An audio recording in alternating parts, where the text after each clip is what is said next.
முதலமைச்சராக இருக்கும்பொழுது அம்மா உணவகம், அம்மா உப்பு, அம்மா ஃபார்மசி இப்படின்னு சொல்லி ஒரு 17, 18 ஸ்கீம்ஸ் மேல.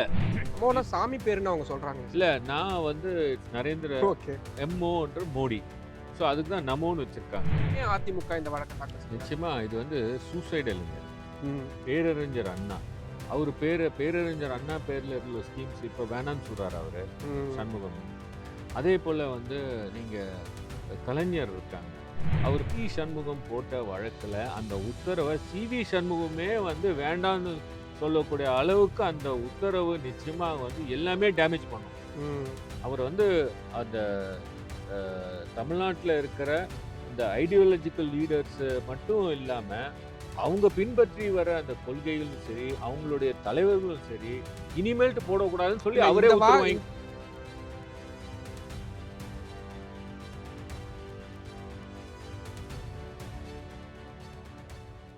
த கேபிட்டல் நண்பர்களுக்கு வணக்கம்.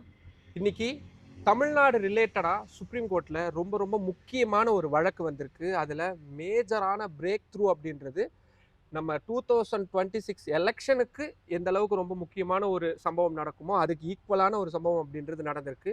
உச்சநீதிமன்றத்தில் அதிமுக தரப்புக்கு இன்னைக்கு கொடுத்திருக்கக்கூடிய உச்சநீதிமன்றத்துடைய உத்தரவு அப்படின்றது பெரும் செட்பேக்காக பார்க்கப்படுது. இது தொடர்பா திமுகவுடைய மாநிலங்களவை உறுப்பினராகவும் மூத்த வழக்கறிஞராகவும் இருக்கக்கூடிய வில்சன் அவர்கள் நிறைய கருத்துக்களை பகிர்ந்துக்கிறதுக்காக நம்ம கூட இணைஞ்சிருக்கிறார். கேட்கலாம் சார். வணக்கம் வணக்கம். சார். இந்த கேஸ் அதெல்லாம் ஒரு பக்கம் இருக்கட்டும் சார், எனக்கு எடுத்தோன்னே ஒரே ஒரு சந்தேகம், 10 லட்சம் ரூபா அபராதம் எதுக்கு சார் போட்டாங்க? அதாவது இது போன்ற ஒரு ஒரு ஃப்ரிவலஸான கேஸ். நார்மலாக வந்து ஒரு வெக்ஸேஷியஸ் ஃப்ரிவலஸ். அதாவது இந்த வழக்கு வந்து எவ்வளோ ஒரு கொடூரமான எண்ணத்தோட அதுவும் மக்களுக்கு போய் சேர வேண்டிய ஒரு திட்டத்தில் இப்படி ஒரு ரிட் பெட்டிஷன் தாக்கல் செய்தது வந்து நீதிமன்றத்தால் ஏற்றுக்கொள்ள முடியவில்லை. அதனால தான் அந்த எக்ஸாம்பிளரி காஸ்ட்னுவாங்க. அந்த எக்ஸாம்பிளரி காஸ்ட்டு 10 லட்சம் ரூபாய் சிவி சண்முகம் மேலே அபராதமாக விதித்துள்ளது. இது வந்து நான் இந்தியாவிலே வந்து பார்த்தீங்கன்னா இந்த மாதிரி ஒரு காஸ்ட் போடுறது வந்து இந்த கேஸ் வந்து ஒரு டிஃப்ரெண்ட் கேஸாக இருக்கிறது. அந்த அளவுக்கு வந்து ஒரு வழக்கு தாக்கல் செய்து சிவி சண்முகம் அவர்கள் ஒரு அரசுடைய வெல்ஃபேர் ப்ரோக்ராமை வந்து ஒரு திட்டத்தை வந்து முடக்கிற அளவுக்கு அவர் செய்தது வந்து நீதிமன்றத்தால் ஏற்றுக்கொள்ள முடியவில்லை. அதனால தான் இந்த அபராதம். இல்லை, இதுக்கு முன்னாடி இந்த மாதிரி ஒரு ஃபார்மர் லா மினிஸ்டருக்கு சிட்டிங்கில் எம்பியாக இருக்கக்கூடியவங்களுக்கு இவ்வளோ பெரிய காஸ்ட் வந்து போட்டிருக்காங்களா இதுக்கு முன்னாடி கோர்ட்டு? உங்களுடைய எக்ஸ்பீரியன்ஸில் நீங்கள் இவ்வளோ நாள் பார்த்த கேஸில் இந்த இந்த கேஸில் பொறுத்த மாட்டில் அவருக்கு கொடுக்க வேண்டிய அபராதம் சரியானது. ஏனென்றால் ஒரு முதலமைச்சர், மக்களால் தேர்ந்தெடுக்கப்பட்ட ஒரு முதலமைச்சர், அவர் 5 ஆண்டு காலத்தில் வந்து அவர் திட்டங்கள்லாம் வந்து செயல்படுத்த வேண்டியவர். அவர் வந்து ஃபோட்டோ போட்டுக்கலான்றாங்க, பேர் மட்டும் திட்டத்துக்கு வச்சுக்கூடாதுன்னு சொல்கிறது எந்த விதத்தில் நியாயமானது? அதுவும் பார்த்தீங்கன்னா அவர் வந்து ஒரு லா மினிஸ்டராக இருந்திருக்காரு. அவருடைய பீரியடில் பார்த்தீங்கன்னா நிறைய திட்டங்கள் அவங்களுடைய அம்மாவுடைய பொலிட்டிக்கல் நேம், அதாவது செல்வி ஜெ ஜெயலலிதா அவர்கள் வந்து முதலமைச்சராக இருக்கும் பொழுது அம்மா உணவகம், அம்மா உப்பு, அம்மா ஃபார்மசி இப்படின்னு சொல்லி ஒரு 17, 18 ஸ்கீம்ஸ் மேலே அவங்கெல்லாம் ஆரம்பித்து அவங்க பேர்லேயே நடத்திட்டு வராங்க. கடைசியில் வந்து அம்மா வந்து எங்கள் பேர் கிடையாதுன்னு சொன்னால், நான் அதுதான் சொன்னேன், அம்மா பேர்லேயே இவங்க வந்து ஓத்து எடுத்திருக்காங்க. அம்மா பேர் இல்லைன்னா அம்மா பேர்ல ஏன் ஓத்து எடுக்கணும்? அந்த அளவுக்கு வந்து அம்மா பேர் வந்து பொலிட்டிக்கல் நேம். அது வந்து எல்லா இதுலேயும் வந்து வருது. அதனால இந்த மாதிரி அவங்க பொலிட்டிக்கல் நேமை வச்சுக்கிட்டு அவங்க வந்து திட்டங்களுக்கெல்லாம் அறிமுகப்படுத்தும் போது எங்களுடைய இதில் வந்து ஏன் இந்த மாதிரி முதல்வர் பேரில், அதுவும் முதல்வர் பேரில் தானே வைக்கிறோம், முதல்வர் ஃபோட்டோ வச்சுக்கலாம், பேர் மட்டும் என்ன தவறி இருக்கிறது? அது மட்டும் இல்லாமல் இந்தியாவில் பார்த்தீங்கன்னா ஏன் இந்த ஒன்றிய அரசு எடுத்துங்க, நமோ இந்த ஸ்கீம்ஸ்ன்னு நிறைய வச்சுருக்காங்க. அவங்க நம்ம பாரத் ட்ரெயின் ஓடுது. அது மட்டும் இல்லை, இந்த நிறைய ஸ்கீம்ஸ் அவர் நமோனா சாமி பேருன்னு அவங்க சொல்றாங்க. இல்லை, நான் வந்து நரேந்திர எம்ஓன்ற மோடி. ஸோ அதுக்கு தான் நமோன்னு வச்சுருக்காங்க. இந்த ஸ்கீம்ஸும் எடுத்து நீதிமன்றத்தில் சொன்னோம். அது மட்டும் இல்லாமல் குஜராத்தில் பார்த்தீங்கன்னா அந்த ஸ்கீம்ஸ் எல்லாமே நமோன்ற கிரிக்கெட் ஆரம்பிக்கிற ஸ்டேடியம் பேரே நமோ அவர் பேர்ல லக்ஷ்மி ஸ்டேடியம்ன்றது ஒன்று, ம் ஸ்கீம்ஸ் பேர்லேயும் இருக்குது. ம் ம் ஃபோட்டோகிராஃப் பார்த்தீங்கன்னா பிரைம் மினிஸ்டருடைய ஃபோட்டோகிராஃப்ஸ் இருக்கும். இது தவிர ஆந்திரா பிரதேஷில் பார்த்தீங்கன்னா ஜெகன்னா ஒரு பேர் ஜெகன் மோகன் ரெட்டி, பழைய முதல்வராக இருந்திருக்காரு. அவர் வந்து அவர் பேர்லேயே நிறைய ஸ்கீம்ஸ் ஸ்கீம்ஸ் இருக்குது. இருக்கு. ஸோ இது வந்து புதியதாக வந்து ஒன்றும் நாங்கள் வைக்கல. இது ஏற்கனவே இந்த மாதிரிலாம் சீஃப் மினிஸ்டர்ஸ் பேரில் இருக்குது. ம் அதனால எங்கள் சீஃப் மினிஸ்டர் பேரில் வைக்கிறதுல என்ன தப்பு இருக்கிறது? ம் அதோடைய வெல்ஃபேர் மெஷர் வந்து ஒரு மக்களுக்கு போய் சென்றடையணும். ம் அதனால இது இந்த பேரை வச்சுட்டு 10,000 கேம்ப்ஸ் தமிழ்நாட்டில் ஆமா பொறுத்த மாட்டில் 10,000 கேம்ப்ஸு. இது வந்து கலைஞர் மகளிர் உரிமை திட்டம். அந்த திட்டம்லாம் யாருக்கு போய் சேரலையோ, வாலண்டியர்ஸ் வந்து போய் வீட்டில் போய் கதவை தட்டி அரசுடைய நலத்திட்டங்கள்லாம் இந்த வீட்டிற்கு வந்து சேர்ந்து இருக்கிறதா, சேரலையா, என்ன பிரச்சனை இருக்கிறது, அது மட்டும் இல்லாமல் வீடு வீடு போயிட்டு அவங்களுக்கு என்ன ப்ராப்ளம் இருக்குது, ஹெல்த் ப்ராப்ளம் என்ன இருக்குது, அவங்களுக்கு ஏதாவது பிபி இருக்கா, சுகர் இருக்கா, ம் ஹெல்த் எயில்மெண்ட்ஸ் ஏதாவது இருக்கா, அவங்கள வந்து டிஸ்பென்சரிஸ்க்கு கூப்பிட்டு வரலாம், இப்படி அந்த திட்டத்தில் வருது. அது தவிர 10,000 போலீஸ் பூத் வந்து ஓப்பன் பண்ணுறாங்க. ஸோ இப்படியே பார்த்தீங்கன்னா இந்த திட்டம் வந்து மக்களுக்கு வந்து வீட்டு வாசப்படிக்கே சென்று சேவை, ம் அரசுடைய சேவையை செய்யும் திட்டமாக மாண்புமிகு முதலமைச்சர் அவர்கள் இந்த திட்டத்தை துவக்கி வைத்துள்ளார். இந்த திட்டம் பார்த்தீங்கன்னா ஜூன்லே வந்து பப்ளிஷ் பண்ணியாச்சு. ம் ஜியோ பார்த்தீங்கன்னா 19/6/2025 பப்ளிஷ் பண்ணியாச்சு. அந்த திட்டத்திற்கான செலவுகளும் வந்து பேம்ப்ளெட் அடிக்கிறது, பப்ளிசிட்டி கொடுக்குறது எல்லாம் போயிட்டு இருக்கு. திடீர்னு ஒரு நாள் வந்து அதைத்தான் நீங்க சுப்ரீம் கோர்ட் சீஃப் ஜஸ்டிஸ் கேக்குறாரு. நீங்க உங்களோட டேட் வந்து எனக்கு ரொம்ப ஆமா வித்தியாசமா இருக்கு, ரொம்ப சந்தேகத்துக்குரியதா இருக்கு அப்படின்னு. அது மட்டும் இல்லாம இன்னொரு மிக முக்கியமான கேள்வி அவர் எழுப்பினாரு. உங்க ஆட்சி காலத்துல நீங்க நிறைய கொண்டு வந்திருந்தீங்க, நிறைய ஸ்கீம்ஸ் அப்படின்னு. எனக்கு என்ன புரியலனா, இப்படி பொலிட்டிக்கலா இருக்கக்கூடியதை அவ்வளவு தூரம் புரிஞ்சு வச்சிருக்காங்களா சீஃப் ஜஸ்டிஸ்? தமிழ்நாட்டுல அம்மா அப்படின்னா இவங்க தான், கலைஞர் அவங்க தான், அப்படிதானே அவங்களுக்கு அவ்வளவு தூரம் இன்டெப்தா புரிஞ்சிருக்கு அந்த நாங்க கேஸ். அந்த நீதிமன்றத்தில் ஆர்கியூமெண்ட் அப்போ சொன்னோம். ம் நாங்கள் எங்கள் டிஎம்கே போட்ட அந்த எஸ்எல்பியில் ஜெயலலிதா பீரியடில் என்னென்னலாம் திட்டங்கள் கொண்டு வந்தாங்க ம் அப்படின்றத வந்து நாங்கள் ஒரு அந்த ஜியோ எல்லாம் போட்டிருந்தோம். இங்கிலீஷ் டிரான்ஸ்லேஷனும் வைத்திருந்தோம். அதே போல் நான் சொன்ன பிரகாரம் ஒன்றிய அரசு பாரத பிரதமர் நரேந்திர மோடி பேரில் வந்து என்னெல்லாம் இது வச்சுருக்காங்க, ஸ்கீம்ஸு ம் திட்டங்கள்லாம் வச்சுருக்காங்க. அதே போல் மற்ற மாநில ஸோ இதெல்லாம் சொல்லும்போது எல்லாம் பார்த்தாங்க. ம் இந்த இந்த வழக்கு வந்து சுமார் 2 மணி நேரம் மேல விசாரணை போச்சு. நடைபெற்றது.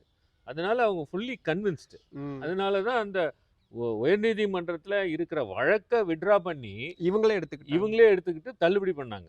தள்ளுபடி பண்ணும்போது இந்த காஸ்ட் 10 லட்சம் போட்டு. இப்போ இதுல இன்னொரு ஒரு பார்வையும் இருக்குது.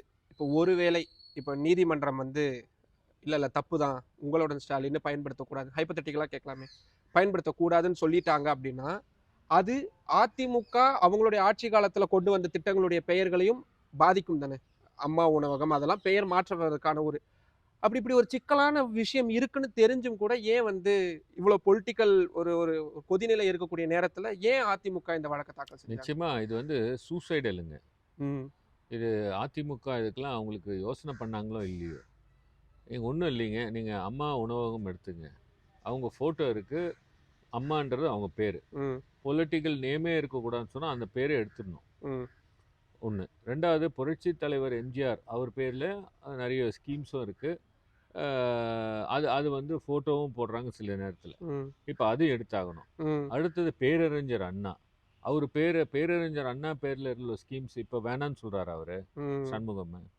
அதே போல் வந்து நீங்கள் கலைஞர் இருக்காங்க, அவர் பொலிட்டிக்கல் அப்போனண்ட்டு. கலைஞர் பேரை சொல்கிறதுல அவருக்கு எனக்கு பொலிட்டிக்கல் அப்போனன்ட் சொல்லலாம். பட் கலைஞர் வந்து அவர் வந்து சீஃப் மினிஸ்டராக இருந்திருக்காங்க. அவங்க வந்து பேரில் நிறைய திட்டங்கள் இருக்கிறது. திட்டங்கள்லாம் கலைஞர் மகளிர் உரிமை திட்டம் அதுவே எவ்வளோ ம் அதை ஓப்பன் பண்ணி நிறைய பேருக்கு சென்றடைஞ்சிருக்கிறது. இப்போ அடுத்தது நீங்கள் பெரியார் எடுத்துங்க. ஏன் பெரியார் படம் வரக்கூடாது? ம் சரிங்க, அதெல்லாம் சரிங்க. அம்பேத்கர் படம் போடக்கூடாதா? ம் இப்போ சிவி சண்முகம் போட்ட வழக்கில் அந்த உத்தரவை சிவி சண்முகமே வந்து வேண்டான்னு சொல்லக்கூடிய அளவுக்கு அந்த உத்தரவு நிச்சயமாக வந்து எல்லாமே டேமேஜ் பண்ணும். ம் அவர் வந்து அந்த தமிழ்நாட்டில் இருக்கிற இந்த ஐடியாலஜிக்கல் லீடர்ஸு மட்டும் இல்லாமல் அவங்க பின்பற்றி வர அந்த கொள்கைகளும் சரி, அவங்களுடைய தலைவர்களும் சரி, இனிமேல்ட்டு போடக்கூடாதுன்னு சொல்லி இல்ல அவரே இந்த உத்தரவு இந்த வாங்கிக்கிறார். இந்த வாதம் தான் பாஜக முன்வைக்கக்கூடிய வாதம். சீமான் அவர்கள் என்ன சொல்றாங்க, நாங்க ஆட்சிக்கு வந்தோம்னா இந்த பெயர்கள் எல்லாத்தையும் மாத்திருவோம், இந்த ஸ்கீம்ஸ்ல ஒண்ணுல கூட இவங்க பேர் இருக்காது, சிலைகள் எல்லாத்தையும் நீக்கிடுவோம் அப்படின்னு. அப்போ ஒருவேளை கூட்டணி அப்படின்றதுனால பாஜகவுடைய குரலை இந்த வழக்கின் மூலியமா சி.வி. சண்முகம் பிரதிபலிச்சிருக்கிறாரு அப்படின்னு நம்ம புரிஞ்சுக்கலாமா அதை? அப்படிதான் எடுத்துக்க முடியும். ம், நீங்க வந்து உங்களுடைய ஓன் லீடரே வரக்கூடாது, உங்களை ஓன் ஐடியாலஜிக்கல் லீடர் பெரியார் போன்ற தலைவர்கள்லாம் படத்துல வச்சுக்கூடாதுன்னு நீங்களே போய் உத்தரவு வாங்கினா என்ன அர்த்தம் சொல்லுங்க? ம், எம்ஜிஆர் பேரை வச்சுக்கூடாது, நீங்க நடந்து வந்த பாதை என்ன, பேரறிஞர் அண்ணா படம் இருக்கக்கூடாது, ம், அப்படி சொன்னா என்ன, டாக்டர் அம்பேத்கர் படம் இருக்கக்கூடாது, இது என்ன புரியலங்க? ம், ஒரு ஸ்கீம்னா எல்லா முக்கியமான தலைவர்களை நினைவு கூர்ந்து அந்த படம் வர்றதுல என்ன தவறு இருக்கிறது? ம், அது வந்து எப்படி வந்து பப்ளிக் மணி வேஸ்ட்ன்றீங்க? அப்ப அறிஞர் அண்ணா போட்டோ போட்டது பப்ளிக் மணி வேஸ்ட்ன்றீங்களா? ம், அதே போல வந்து அம்பேத்கர், அண்ணல் அம்பேத்கர் அவர் போட்டோ போடுறது வேஸ்ட்ன்றீங்களா? அதே போல உங்களுடைய லீடர்ஸே இருக்காங்களே, எம்ஜிஆர்ல இருந்து ஜெயலலிதா அம்மையார்ல இருந்து, அது வந்து போட்டா வேஸ்ட்ன்றீங்களா? அப்போ நீங்க அம்மா உணவகம் தெரு தெரு இருக்கிறது அதெல்லாம் அழிக்கணுமா? இவர் வந்து அதுதான் சொல்றேன். அந்த சூசைடல் ம், அவர் போன பாதையே வந்து ரொம்ப டேஞ்சரஸான பாதை. ம், அதனால தான் இன்னைக்கு உச்சநீதிமன்றம் வந்து இந்த வழக்குல இவ்வளோ எக்ஸாம்பிளரி காஸ்ட் 20 லட்சம் கூட சொன்னாங்க. அவரோட ம், வழக்கறிஞர் வந்து 10 லட்சம் வந்து குறைங்கன்னு சொல்லும்போது 20 லட்சம் போடுன்னு சொன்னோன்னே அவர் 10 லட்சத்துமே போதும்னு போயிட்டாரு. ம். அந்த அளவுக்கு இவர்கள் வந்து இந்த வழக்கு வந்து ஒரு தேவையற்ற வழக்கு. நீதிமன்ற நேரத்தை விரயம் செய்கிற அளவுக்கு இந்த வழக்கு வந்து போட்டிருக்காரு. அந்த உத்தரவால் எவ்வளோ எஃபெக்ட் ஆகிருக்கு பாருங்க. ம். இன்னைக்கு ஸ்கீமே ஒரு ஸ்டாண்ட் ஸ்டில்லாக வரணுன்ற ஒரு எண்ணத்தோட, கொடூர எண்ணத்தோட போட்டதுனால ஆனா தான் அப்படிலாம் இல்ல. எனக்கு அந்த திட்டம்லாம் பிரச்சனையே இல்ல. முதல்வர் முகவரின்னு ஒரு திட்டம் இருக்கு. ஆ கலைஞர் பெண்கள் நல திட்டம்னு நெறைய இருக்கு. அதெல்லாம் நாங்க எதிர்க்கவே இல்ல. இதுல ஸ்டாலின் அப்படின்ற அவருடைய பெயர் இருக்குது. அப்போ இந்த உத்தரவு போட்டாங்களே, நீங்க போய் நீதிமன்றத்துல சொன்னீங்களா? ம், ஏங்க இந்த மாரி நான் வந்து இந்த சீஃப் மினிஸ்டர் பேர் மட்டும் தான் எதிர்க்கிறோம் அப்படின்னு நீங்க ஏன் போய் சொல்லல? ம், நீதிமன்றத்துல வந்து என்ன போட்டிருக்காங்க? எந்த ஃபார்மர் சீஃப் மினிஸ்டர் ஃபோட்டோகிராஃப்ஸும் இருக்கக்கூடாதுன்னு சொல்லியிருக்காங்க. அப்போ உங்க ஜெயலலிதா அம்மையார் அது ஃபோட்டோகிராஃப்ஸ் வராதா? ம், அதேபோல டாக்டர் எம்ஜி ராமச்சந்திரன் அவருடைய ஃபோட்டோகிராஃப்ஸ் வராதா? பேரறிஞர் அண்ணா, கலைஞர் இது மட்டும் இந்த எந்த விதத்துல நீங்க அலோவ் பண்றீங்க? இத இது பண்றதுக்கு தானே நாங்க அவ்வளோ தூரம் முயற்சி எடுக்கிறோம். நீங்களே எதிர்க்கிறீங்களே! ம், நீங்க தான் வழக்கு போட்டீங்க. நீங்க உங்க வழக்குல தான் இந்த உத்தரவு வந்திருக்கிறது. அப்ப நீங்க நீதிமன்றத்துல சொல்லணும்ல. அதனால இதோடைய எண்ணங்கள் என்ன? பாஜக வந்து எப்படி நேருவுடைய பேர் இருக்கக்கூடாது, பெருந்தலைவர்கள் பேரெல்லாம் வந்து இருக்கக்கூடாது இவங்க நினைக்கிறாங்களோ, அதே எண்ணத்துல தான் இவங்க வந்து இப்போ அதிமுக என்ற ஒரு தனிப்பட்ட ஒரு கட்சியுடைய எண்ணமே அழியிற அளவுக்கு இவங்க செயல்பாடு வந்து தெரிகிறது. இந்த வழக்கிலே தெரிகிறது. இதுல இன்னொரு பார்வையும் முன்வைக்கப்படுது. இது அதிமுகவுக்கு கிடைச்ச வெற்றி அப்படின்னு. எப்படின்னா, இப்போ ஒருவேளை வர சட்டமன்ற தேர்தல்ல அதிமுக ஜெயிச்சு முதல்வரா எடப்பாடி பழனிசாமி அவர்கள் வந்துட்டாருன்னா, உங்களுடன் எடப்பாடி பழனிசாமின்னு ஒரு ஸ்கீம் தொடங்கலாம். இல்ல ஒருவேளை பாஜகவுடைய முன்னாள் மாநில தலைவர் அண்ணாமலை அவர்கள் வந்துட்டாருன்னா, உங்களுடன் அண்ணாமலை அப்படின்னு ஒரு ஸ்கீம் தொடங்கலாம். அப்போ இந்த மாரி இது அவங்களுக்கான சக்சஸ். இது இப்ப வேணா டெம்பரவரியான ஒரு தோல்வியா இருக்கலாம். வரும் காலத்துல அவங்களுக்கான வெற்றி தான் இது அப்படின்ற ஒரு பார்வையும் முன்வைக்கப்படுது. அதாவதுங்க இப்போ கொஸ்டின் என்னன்னா, ஒரு சீஃப் மினிஸ்டர் ம், அவர் வந்து 5 வருடம் மக்களுக்கு ஆட்சி செய்ய அதிகாரம் கொடுத்துருக்கிறார்கள். அவர் பீரியடில் இந்த கொண்டு வராங்க ப்ரோக்ராம்ஸு. இப்போ நீங்கள் இந்த ப்ரோக்ராம்ஸு அவர் பேரில் வைக்கிறதுல என்ன தவறு இருக்கிறதுனா நாங்கள் சொல்கிறோம். நீங்கள் ஒருவேளை மக்கள் உங்களுக்கு ஓட்டு போட்டாங்கன்னா, ஒருவேளை நீங்கள் வந்து ஜெயிச்சு, ஒருவேளை உங்கள் கூட்டணி ஜெயிச்சு வந்தீங்கன்னா, அப்போ அந்த நேரத்தில் நீங்கள் யோசிங்க. அதுதான் வந்து அது வந்து உச்சநீதிமன்றமே சொல்லியிருக்கிறது. ம், நீங்க வந்து சக்சஸிவ் கவர்மெண்ட்ஸ் வருவாங்க. ம், ஒரு கவர்மெண்ட் வரும், இன்னொரு கவர்மெண்ட் வரும், போயிட்டே இருக்கும். கவர்மெண்ட்டோடைய பாலிசியில எப்பவுமே நீதிமன்றம் தலையிடாது. ம். இதெல்லாம் ஏரியா ஆஃப் பாலிசி. பேர் வைக்கிறது கூட பாலிசிங்க அது. நீங்க வந்து அந்த பீச் ரோட்ல போனீங்கன்னா, ரெட்டை எல்லை அவ்வளோ ஆமா. பெரிய அளவுல எம்ஜிஆர் அவர்களுடைய அந்த சமாதிக்கு முன்னாடி நீங்க அவ்வளோ பெரிய ரெட்டையில வச்சிருக்கீங்க. என்ன நியாயம்? ஒவ்வொரு தடவை எலெக்ஷன்லயும் அதை மூடி மறைக்கிறாங்க. இல்லையே தமிழ்நாட்டுல மினி பஸ் ஓடுனப்போ அதுல அதுல இருந்தப்போ ரெட்டையில அது வந்து இது இயற்கையை இது இது சார்ந்ததுன்னு இதெல்லாம் சொன்னாங்க. என்ன காட்டுகிறதுங்க? அவங்க மைண்ட் வந்து ரொம்ப ஹைலி கரப்ட் ஆயிடுகிறது. திமுகன்ற வரும்பொழுது அவர்கள் வந்து எல்லா விஷயத்திலையும் எதிர்க்கணுன்ற ஒரு எண்ணத்தோடு அவர்கள் செல்கிறார்கள். அப்படி அந்த விதத்தில் போகக்கூடாதுங்க. ஒரு நல்ல பாலிட்டிக்ஸாக போகணும். எங்கள் தலைவர் எப்போவுமே வந்து ஒரு பார்த்தீங்கன்னா ஒரு 5 வருடங்களாக ஜென்டில்மேன் பாலிட்டிக்ஸ் தான். அவங்க யாரோ அவங்க இன்ஃபேக்ட் வந்து ஜெயலலிதா அம்மையாருடைய அந்த அம்மா கேன்டீனில் ஆட்சி எங்கள் தலைவர் ஆமா. வந்து வரும்பொழுது அப்போ ஒரு திமுக தொண்டன் போய் வந்து அம்மா உணவகத்தில் அவங்களுடைய ஃபோட்டோவை எடுக்கிறாப்புல. உடனே தலைவர் அவனை கட்சியிலிருந்தே எடுத்துட்டார். அந்த நபரை கட்சியிலிருந்தே சஸ்பெண்ட் செய்யப்பட்டு அவர் மேலே ஆக்ஷன் எடுக்கப்பட்டது. அந்த அளவுக்கு அவர் அவ்வளோ ரெஸ்பெக்ட் கொடுத்து வராரு. ஆகவே இது நீங்கள் வந்து இந்த ஒருவேளை நீங்கள் வரமாட்டீங்க, அதுதான் எங்களுக்கு நல்லா தெரியும். இந்த வெற்றியே 2026 வெற்றிக்கான அறிகுறி, அவ்வளோதான். ஸோ இது வந்து உங்களுக்கு நல்ல பாடம் வந்து நீதிமன்றத்தில் கற்றுக் கொடுத்து விட்டார்கள். அவர்கள் இனிமேல் அவர்களை திருத்திக் கொள்ள வேண்டும். ஒருவேளை ஜெயிச்சு வந்தாங்கன்னா அண்ணாமலை அவர்களுடைய பெயரை வைக்கலாம். சரி, இன்னொரு கடைசியாக ஒரே ஒரு கேள்வி. இப்போ இது லீகலாக உங்களுக்கான விக்ட்ரியாக மாறி இருக்கு. இது பொலிட்டிக்கல் விக்ட்ரியாக கொண்டு போகிறதுக்கு திமுக என்ன பண்ண போகிறாங்க? ஏன்னா இது நிறைய அறிக்கைகள் உங்களுடைய கட்சி தலைவர்கள், உங்களுடைய ஸ்போக்ஸ் பர்சன்ஸ் எல்லாம் சொல்லும் பொழுது இட்ஸ் அ ஹியூஜ் விக்ட்ரி அப்படின்னு தான் அவங்க அதை எஸ்டாப்ளிஷ் பண்ணுறாங்க. ஸோ அது எவ்வளோ தூரம் சக்ஸஸ்ஃபுல்லாக கொண்டு போகிறீங்க? இப்போங்க உங்களுடன் ஸ்டாலின் அந்த ப்ரோக்ராம் இப்போ வந்து மக்களுக்கு ஒரு அஷூரன்ஸ் சிஎம் கொடுக்குறாரு.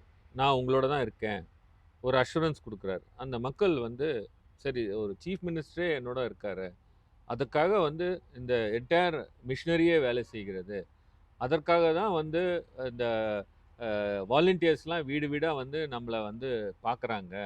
நமக்கு வந்து உள்ள ப்ராப்ளம்ஸ் என்ன, எனக்கு இது இல்லை, இந்த பிரச்சனை இருக்கிறது, இந்த பட்டா இல்லை, இந்த கலைஞர் மகளிர் அந்த உரிமை திட்டத்தில் அந்த பணம் வரலை, இப்படியே உள்ள அவங்களுக்கு அந்த உள்ள ப்ராப்ளம்ஸை அவங்க வந்து போய் சொல்லி கூட செய்யாத ஒரு விஷயங்களை இவங்களால அதை செய்ய முடியும். ஸோ அதுதான் வந்து பார்ட்டிக்கு வந்து ஒரு நல்ல ஒரு சான்ஸ், இன்ட்ராக்டிவ், ஒரு மக்களோட இன்னும் வந்து இன்ட்ராக்டிவாக அவங்க குறைகளை கேட்டு வந்து அரசு மூலியமாக தெரிந்து கொண்டு செயல்படுவதற்காக தான் இந்த திட்டம் வந்து கொண்டு வரப்பட்டுள்ளது. நிச்சயமாக இது வந்து மக்கள் வந்து வரவேற்க ஆரம்பிச்சிட்டாங்க இந்த திட்டத்தை. இது பெரிய அளவில் வந்து இந்த பார்ட்டிக்கு வந்து ஏற்கனவே வந்து அதுக்கு கொண்டு வந்த ஸ்கீம்ஸில் நல்ல பேர் இருக்கிற தலைவருக்கு. மக்களுக்கு எப்பவுமே ஒரு நல்ல திட்டங்களை கொடுக்க வேண்டும் என்று மாண்புமிகு முதலமைச்சர் அவர் எந்நேரமும் அதில் சிந்தனை செய்து அவர் போய் ஹாஸ்பிட்டலில் இருந்தாலும் அதை பற்றி தான் யோசிச்சுட்டு இருக்காரு. ஆகவே நிச்சயமாக வந்து இது கவர்மெண்ட்டுக்கு ஒரு நல்ல ஸ்கீமு, குட் கவர்னன்ஸ் கொடுக்கணும்னா இந்த மாதிரி ஒரு ஸ்கீம்ஸால் தான் மக்களை போய் சென்றடைய முடியும். நிச்சயமாக ஒரு ஒரு பெரிய லாங் பேட்டிலாக போகும்னு நினச்சோம். பட் ரொம்ப சின்ன ஒரு 2 மணி நேரத்தில் முடிஞ்ச ஒரு லீகல் பேட்டிலாக இது ஆயிருக்கு. பட் அஃப்கோர்ஸ் அகெயின் உங்களுக்கு ஒரு பெரிய ஹியூஜ் விக்ட்ரியும் கிடச்சிருக்கு. உங்களுடைய எண்ணங்களும் உங்களுடைய கனவுகளும் நிறைவேற வாழ்த்துக்கள். நன்றி, வணக்கம்.